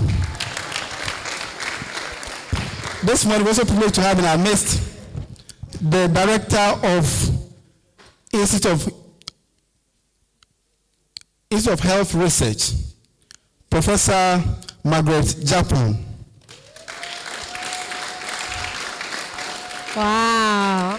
Okay, so do you want to confirm the things that we said in the morning? Are the judges ready? The judges, are they ready? They would be ready very soon. Yes. So we would like to call, I heard DLO and POY. Can anyone brief us what DLO or POY means? If we are okay, someone is smiling. Can you help us with POY? POY means points of information. So if someone is saying something and you feel like you need to clarify something, then you ask POY. Is there a sign for that? Yeah, you can do this. Please, are you watching? You can do this or you can stand. Please stand for us to see. POY. Ladies and gentlemen, this is Mr. POY. Okay. There was a DLO. DLO. Can you help us? Okay. There is a agenda. Okay, so the DLO, actually that's the deputy leader of opposition. Opposition. So we have big. Okay, so we have for the motion and against the motion. So here, when you're against the motion, we call you opposition. So the deputy leader of opposition. Okay. I believe this morning, or for the past days, we have been suffering. Our indicators, they are all high. The indicators are all going high. Our inflation, they are high. Our unemployment is what? Is high. Is that not it? Okay. Everything is high. Inflation, everything is high. And we refuse to engage something. So far as the world is concerned, it is Russia and what? Ukraine. Ukraine and where? Russia. So Russia and what? Ukraine. They refuse to engage in one important thing on the global stage, and that is what? Okay. I said they refuse to engage one important thing so far as the world global politics was concerned. What is that? Debate. Can we clap for him? Yes, it is debate. They refuse to jaw on the global stage. So Putin is saying that he is strong, and the guy is saying that I'm also a big joker. I will show you something. Is that not it? Can we clap for Putin and who? Zelensky what? Okay. I think we are much current. Okay.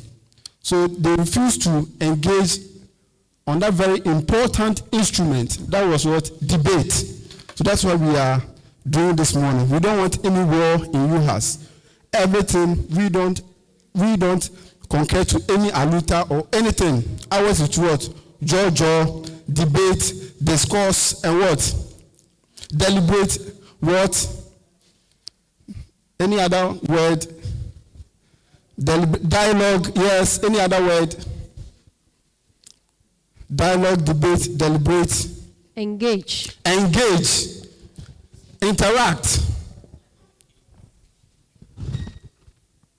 Okay. You know punch holes. Esther, our judge is ready. No, they. Okay, It takes.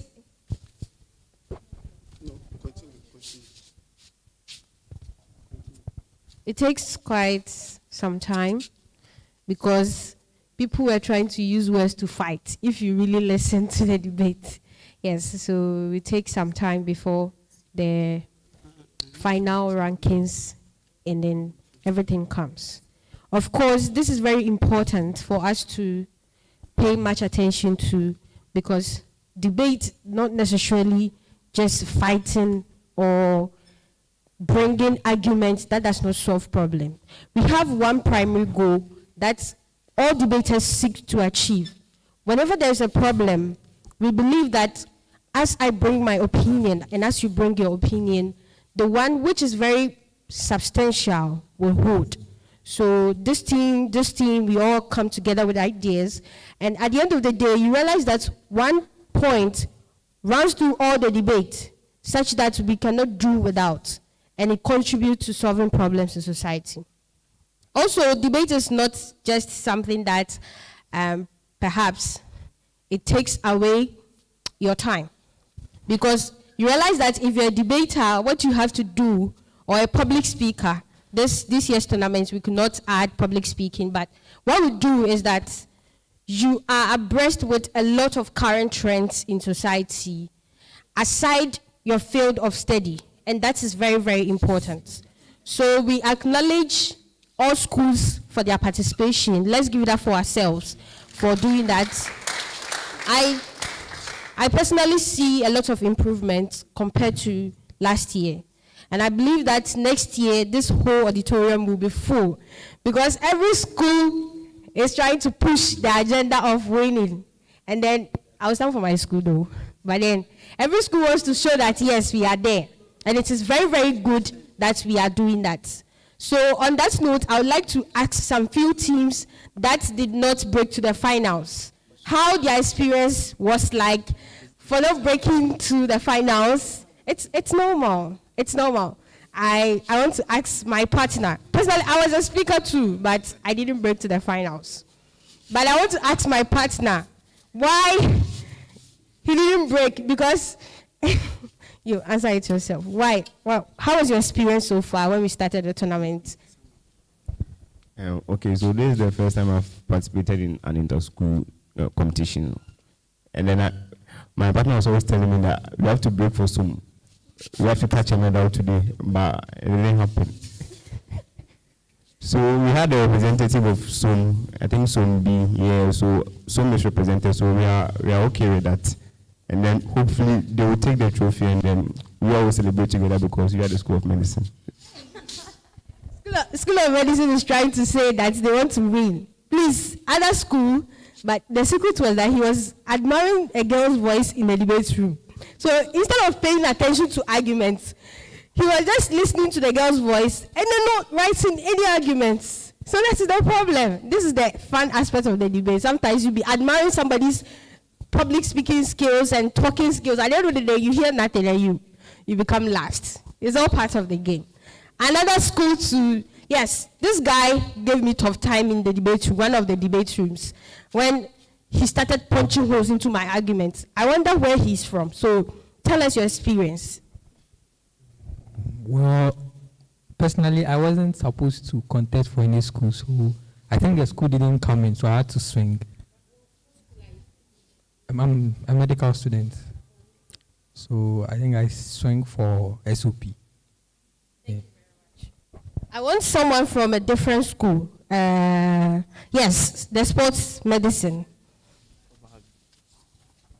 Okay, so we came from the School of Sports and Exercise Medicine, and I think this debate has given us a lot of experience.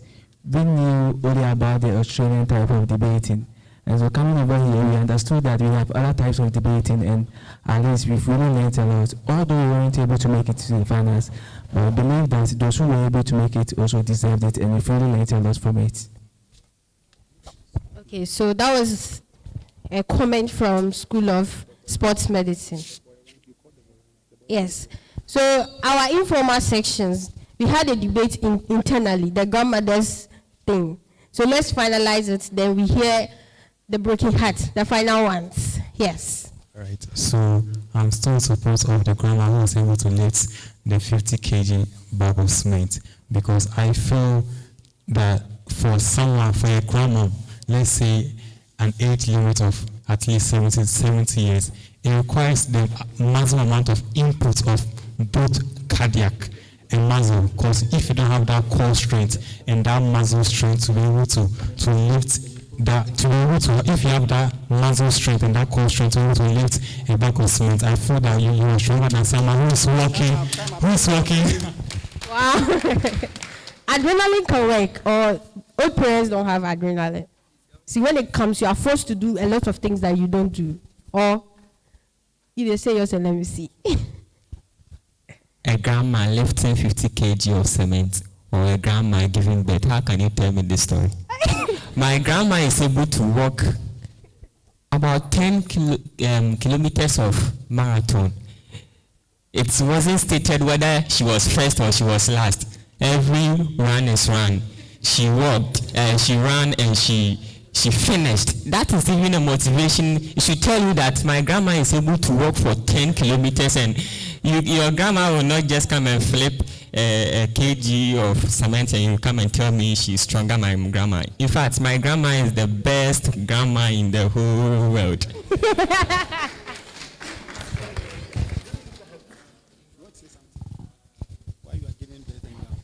Okay. A grandma giving birth. We have been told in the Bible that Sarah gave birth. So if we are saying a grandma is giving birth, there's nothing new under the sun, and it might be what happened in the ancient days. In the story of Sarah, it's happening again. So it could be, but it all depends on the conditions we are having. So it could be, and it could happen. So that's why we were saying a grandma can be at HTH giving birth. Why should it always be that a grandma is there, so she is sick? It could also be a different situation. Can we clap for? Let's do that for them. Okay. Yes. So our judges are back. We are going to hear the rankings for the first team, the first runner-up, second runner-up, and then the team, the last one. And then we're also going to give some awards because it's not only about the first, second. Some people started and then they started with heat. I mean, it's not only about you being first, but their skill, the quality of delivery, and everything. We have to also give them an award as being a best speaker. So we are going to also do that. And then we are not going to take away our judges. It's not easy to also listen and then be writing and giving clear judgment on who is good or who is not good or who is first and last. So we are going to do that. And then we'll gradually get to the climax of the event. So let's welcome our judges back with a hand of applause. Yes.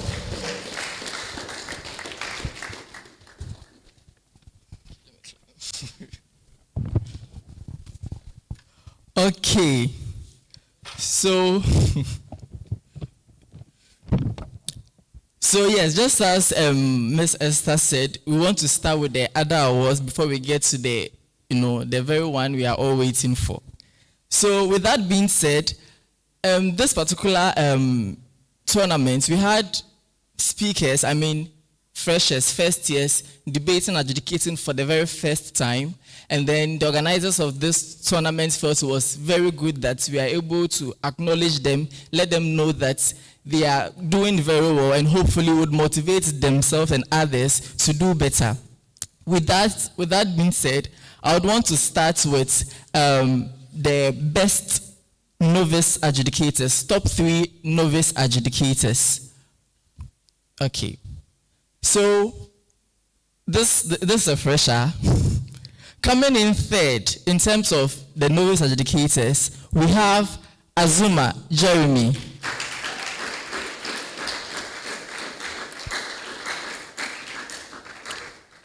So I would like, one of the debate executive members to come.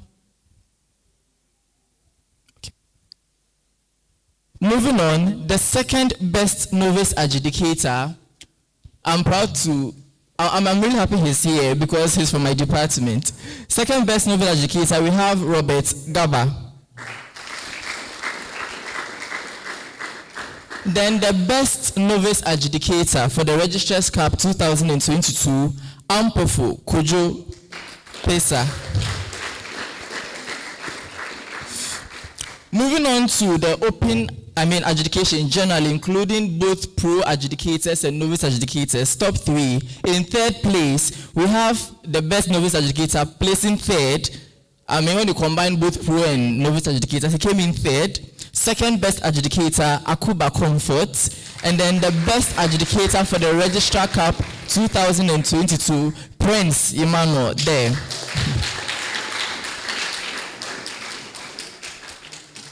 Okay, so now to our top 5 speakers. The top 5 speakers. So this is a calculation of their scores right from the preliminaries, like all together. When we accumulated the scores, these are our top 5 speakers. Coming in 5th place, she's in her first year of debate, so I'm really proud of her. We have Eunice Pepe from the School of Nursing and Midwifery. The 4th best speaker from the School of Pharmacy, we have Modesta Opoku. Now, top 3, these guys, they are very aggressive, so. The 3rd best speaker for the Registrar Cup 2022, we have Archimedes Donko. 2nd best speaker, the president of the UHAS Debate Society, Kelvin Dalali Azamati. And then the overall best speaker for this particular tournament, Woodsman Israel Johnson.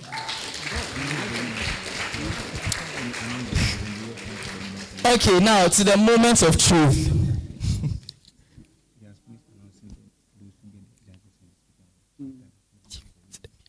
To the moment of truth. Because I like drama, I'll start from the fourth.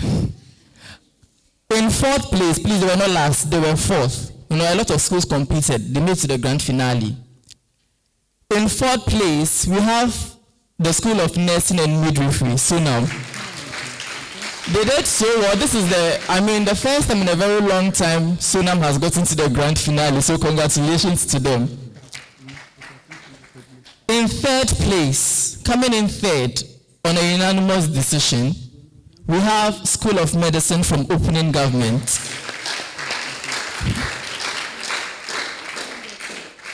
Okay. So, the final decision, we had to deliberate a bit because there were some discrepancies here and there. One adjudicator felt one team should have won, and the other two were thinking we should have gone the other way. But in the long run, this was the final decision that we arrived at. So, coming in first, the winners for this year's Registrar Cup 2022 from Closing Opposition, School of Allied Health Sciences. Thank you very much.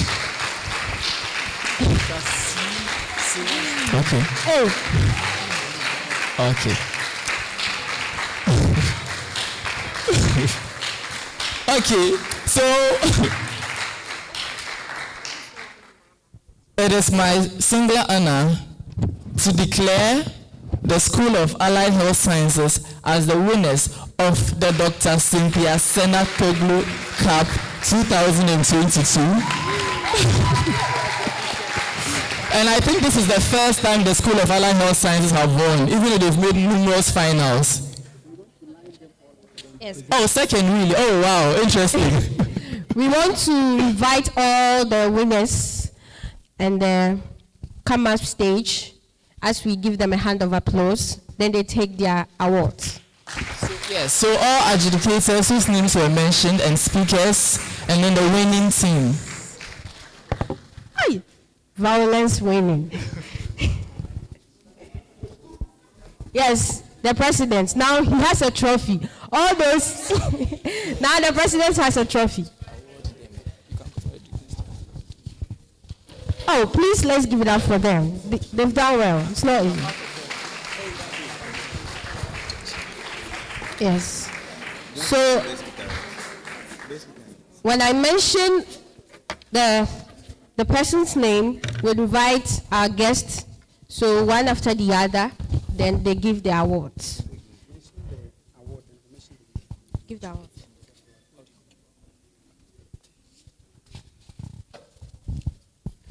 Best Novice Judge. Best Novice Judge, Ampofo Kojo Piasa from School of Pharmacy. Mr. Evasafesi will do us the honor of presenting the medal. Wow.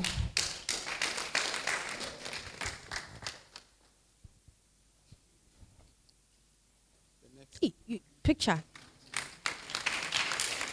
Best Judge. The photographer, can you draw near, please? Can you draw near so that we... Good. Best Judge from School of Medicine, we have Praise Day Emmanuel. Please, Mr. Idris Basintele of HR, Human Resource, to do us the honor.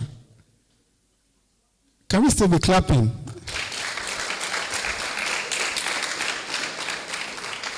The photographer is, good. From the School of Allied Health Sciences, the second best judge, Akuba Comfort. To do us the honor is Mrs. Victoria Quat, School of Medicine, School Officer. We can still be clapping. Thank you very much. Now to the speakers. For the photograph. Yes. Wow. To the speakers, I'm starting from the fourth best speaker. The third best speaker, we have Ines Tekpe from School of Nursing and Midwifery. Let's give it up for her. To do as the honor is Dr. P. Wack. Dr. P. Wack. We can still be clapping. We can still be clapping.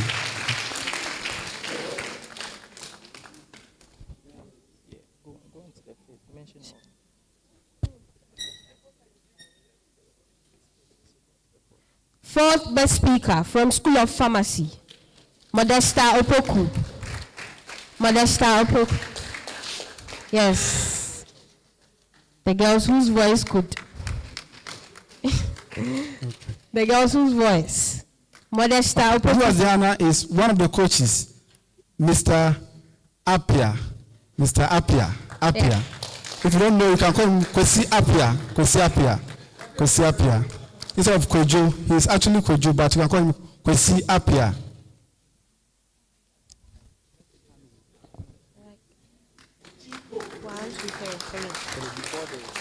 Yes.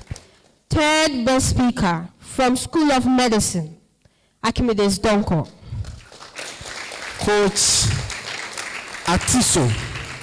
Coach Atiso. This guy, we can still be clapping. He was there for the marathon.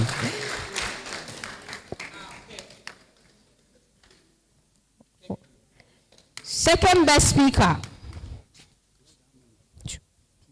from School of Allied Health Sciences, we have the president, Kelvin Delali. To do as the honor is the Dean of Students. Dean of Students. This guy Dr. has Anama. a whole case We can be file. clapping. Yes. Kelvin is the president of UHAS debate. The debate for UHAS. He is the president. Yes. Thank you, Dean of Students. This guy, his case file for debate society is more than Grey's Anatomy. Can we be clapping? Can we be clapping? Yes. And then, yes, that's before the overall champion, the best speaker, who is currently the Kumasi Debate Open champion, the whole Ghana. Yes. He has numerous awards. He's from School of Pharmacy. To do as the honor is Yes. Prof. Japan. Professor He is in the person of Ezel Johnson. Ezel Johnson. Professor He's the Chief Justice for Margaret Japan. the University of Health and Allied Sciences. Yes. Professor Margaret Japan is known as the honor. Wow. He's a Professor chorister Margaret too. Japan. You can Yes. still be clapping. He's a chorister. We are posing for the photograph. Good. Very good. It's not easy. Pharmacy student, chorister, Chief Justice, debater. Hey! Can we be clapping? Hey! Please. Yes. Sir, please, debate is a sport. So, top notch. For your information. Oh, okay. Yes. So, apparently, debate is an interesting sport. And then, yes, you engage your minds.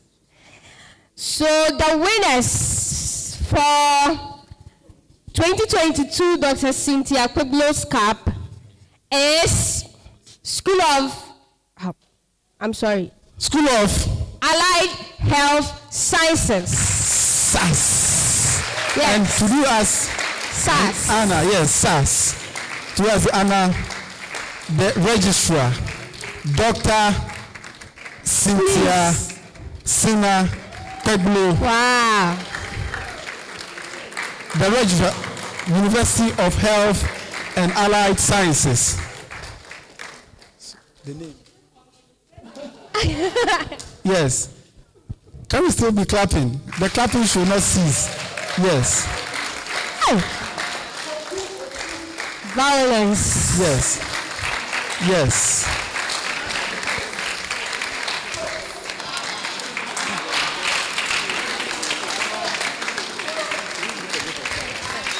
So, yeah. So, one thing I heard from the debate was, panel, please, you're going to give argument devoid of fallacies. I was like, these people, they are so aggressive for the trophy. But here we are. They are the winners and the champions for today's debate. So, Dr. Cynthia, please, we apologize for making you sit, but we'd like to give us some remarks, yes, concerning this tournament and then the way forward.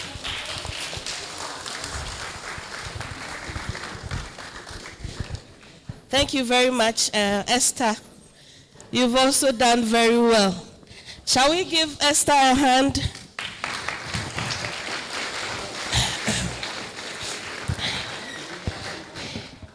Director, HR, Dean of Students, faculty members present, my dear debaters, students, ladies and gentlemen, of course, the judges, forgive me, I should have mentioned you earlier. So this is a great delight. In fact, as I was sitting there, I was just excited in my heart that, was it 2 years ago or 3 years ago that the whole concept of the debating society came up and we had our first tournament. And I think it was between School of Medicine, the finale was between School of Medicine and SAS. And I stole it for SAS because the women were quite convincing. The men were just shouting in the mic, so we didn't hear anything. So I said, I have a little bias, give it to the women, give it to the women. And they ended up winning anyway. So from that time up to now, we have come a very long way. And I thank you for the singular honor of naming the debating champion after me. And I'm very grateful. Thank you so much for that. I do not take it for granted. I'm a debater myself. And I can convince you to sell your mother to me at any time. And that's how come the interest in debating came out.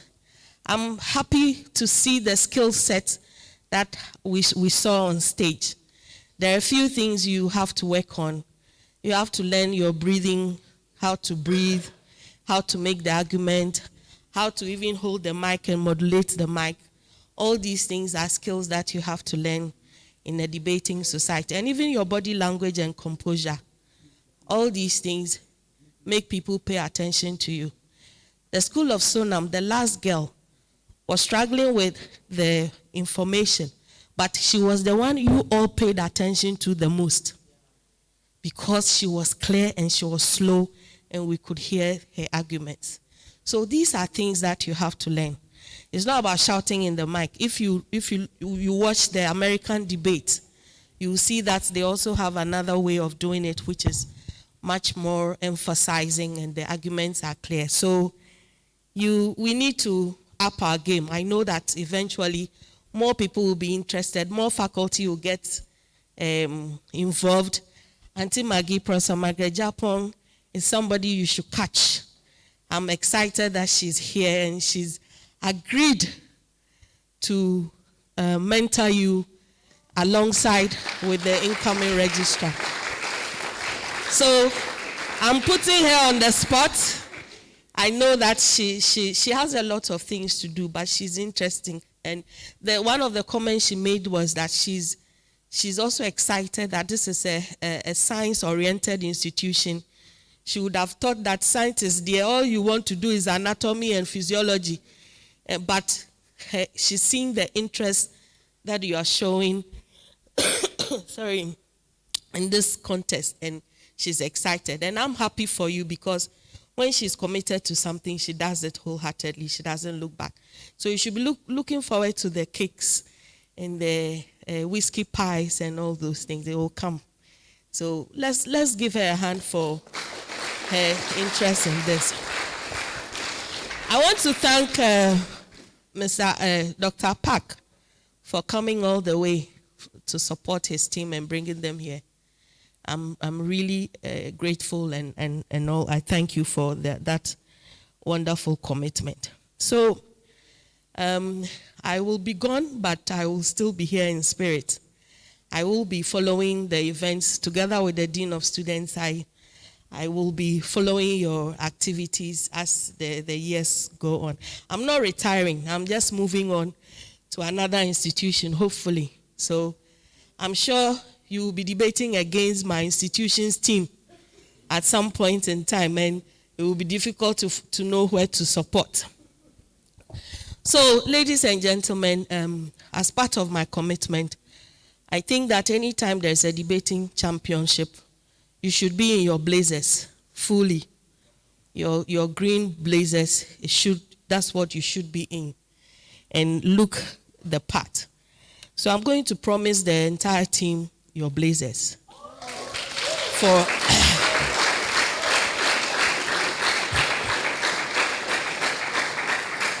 so that anytime you have a debating competition, you are in the UHAS debating team blazers, and so that you look sharp and crisp and look the part. So on that note, I want to thank all of you, especially the judges. I know a lot more faculty will get interested as time goes on and as they see the things that you are doing. I'm hopeful also that the new registrar will continue the sponsorship. Finally, the debating society is the alternative to physical sports. Don't get that wrong. When you go for, in our sports budgeting, it is the physical, the sporting, and then the debating. People who don't have the physical thing to do the physical running and marathon, they want to use their minds and exercise. So that is also, we consider the debating team as the alternative for sports. So from henceforth, your expenditure, everything is going to come from part of the sports budget. So you don't have to struggle to be going around, Dr. Senna, give us some money and all those things. This time, you will be catered for by the sports budget, and the Dean of Students is in charge of that. So I don't want to leave you at the mercy of anything. It is a sporting activity. So I want to thank you so much. This will possibly be our last engagement, but like I've told you, I will be around. I mean, you never know where God takes us, so I'll be around. I thank you so much for this opportunity. Thank you very much. Let's give that for her. And congratulations to the winning team, SAS. So soon, we are done with some session of the program. I'm glad that Professor Margaret Japon is interested in debate. So it wouldn't be surprising if next you hear Professor Margaret Japon's cap. Yes, that one too will come. So ladies and gentlemen, I would like to invite Dr. Cedric, the Director for Academic Affairs. He will give us our closing prayer. Then we'll end. As he's walking in, ladies and gentlemen, there is an item 26 for you. It is doubled. Yes, times item 2. 26. So make sure you get the item 26 before leaving. Mr. Safo was telling me I should give vote of thanks and prayer. Is that correct? That's correct. Okay, thank you. I recognize all existing protocols. But before then, I was wondering, this battle about grandmothers, nobody asks what was the age of the grandmothers. No. Because somebody can be 28 and be a grandmother. Yes, you're right, Director. If you gave birth at 14, like Ada Ame of Nollywood of blessed memory, and the daughter gives birth at 14, she will be a grandmother at 28. Yes. Somebody too is 50, but she's not a grandmother. Yes. So if you don't tell us the ages, then there is no argument ab initio.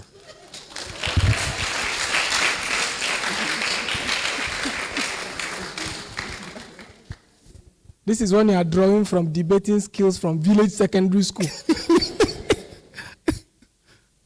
VC will say, Braha Bebomi Secondary School. Thank you all for coming. Like Registrar said, when I heard debate, I was wondering, these UHAS students, a school of officer of pharmacy, you organize sports, nobody comes. They'll come and tell you, we had lab and... Guys, you have done well. You have done very, very well. I tried being a science student, only O levels. I couldn't. By Form 4, I repented from my sins and joined my business class. If you are here and you found time to be here, God bless you. Amen. And for those of you who came to debate, you only didn't find time to be here. You found time to prepare, develop the skills, and come and debate. Thank you very much. Faculty, Dr. George Wack, who has all of a sudden become P. Wack. Staff, sports team, Dean of Students, Professor Margaret Japon, Registrar. As for Registrar, she's been into a lot of things. So. Yes. If you don't know, Ghana Union of Students and Aluta People Association. This is not a place to say it though. Our registrar is hardcore. And we are blessed to have him. I hear you want to name the cap after Professor Margaret Japon. Are you creating another cap? No. Or you are changing the name of the existing one? No. If you change it, I'll fight you. So don't change it. We can create so many caps. Yes. And the more caps we create, the more interest we generate.